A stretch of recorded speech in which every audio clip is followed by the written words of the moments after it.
Muy buenas tardes, querida profesora y compañeros. Nos encontramos en esta hermosa tarde con mi querido hermano, amigo, sacerdote, el padre Anderson, que trabaja en la parroquia de San Pedro Claver, en el departamento del Quindío, particularmente en Calarcá. Quiero presentarlos, que nos dé un saludo muy especial y poder dar inicio a esta actividad número 2 del Seminario de Diálogo Fe y Razón. Bienvenido, padre. Bueno, Rubén, muchas gracias por tenerme en cuenta en nuestro curso académico, y pues para aquellos que van a estar también en este momento escuchando estas meditaciones un poco sencillamente de estas contemplaciones, gracias por su atención y vamos a ver. Bien, padre, entonces entremos en materia.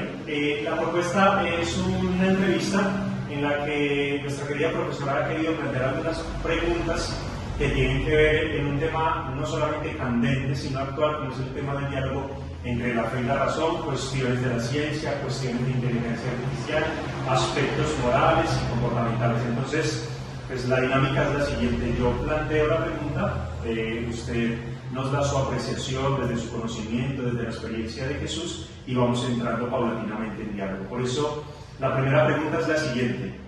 ¿De qué manera puede aplicar el diálogo entre fe y razón al abordar cuestiones éticas relacionadas con la ciencia y la tecnología, como la ingeniería genética, la inteligencia artificial o la investigación académica? Bueno, Rubén, primero hay que mirar un poco también el avance histórico. Cuando se da el paso, digámoslo, de la Edad Media también hacia el Renacimiento, con todos los movimientos de la Ilustración, el enciclopedismo y el avance también de las ciencias, siempre hubo una dicotomía y fue, se pueden acoplar la fe y la razón, se pueden entender la teología y se pueden entender las cuestiones de la ciencia, del avance. En algunos sectores de campos, incluso científicos y religiosos, se llegó a pensar que no, que el ser un ser o un hombre de ciencia ya venía con ser un hombre de fe, un hombre teológico. Nosotros entenderemos en el Papa San Juan Pablo II con Fides Ratio, de manera particular, como primero la razón es una realidad y es como un don que Dios, razón suprema, inteligencia suprema, ordenador de todo cuanto existe, es para nosotros la fuente de todo raciocinio, pero también el elemento punto central de nuestra fe. Y entonces cuando vemos que surge la ciencia, que surge la tecnología, que surgen los avances, para nosotros, hombres de la fe, la razón emana de aquel que es la razón suprema de todas las cosas. Es Dios quien le ha dado al hombre la razón de todo cuanto existe. Es Dios quien ha puesto en el hombre las luces y la inteligencia. Pero hay un campo que regula todo esto y que modera. Como en todo campo siempre tiene que haber un moderador.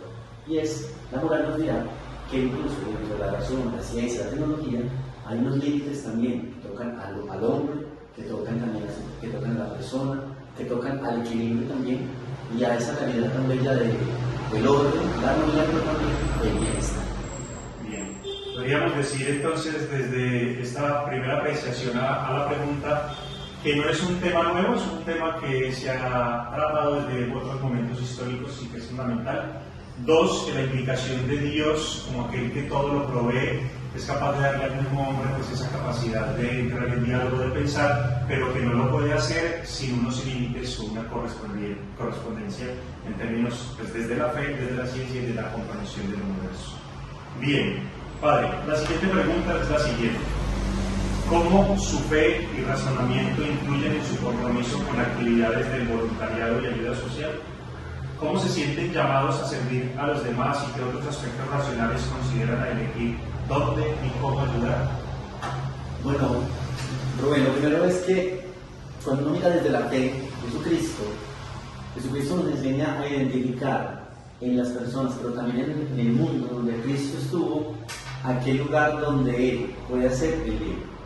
Y entonces, cuando nos comprendemos como agentes de bien, agentes de bienestar, de ayuda, tenemos que entender que nuestra misión parte desde la fe, pero que tiene una incidencia en lo humano, en realidades concretas de dolor, de acompañamiento, de cercanía, y es así como Jesús lo hizo, en rostros humanos, en realidades concretas, en historias desgarradas, en situaciones críticas, ahí donde nuestra vocación, nuestra misión, nuestra espiritualidad entra en acción y donde se hace patente aquello que creemos.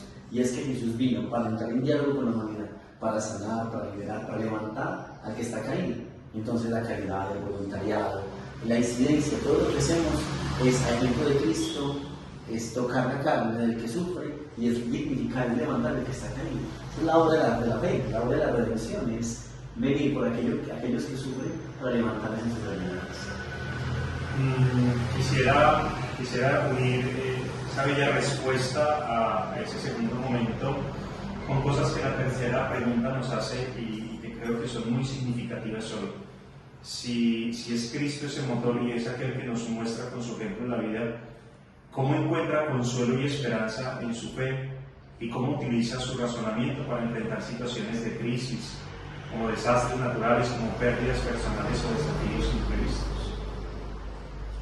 La fe es un don, es un regalo que Dios concede al alma humana, es un don de Dios.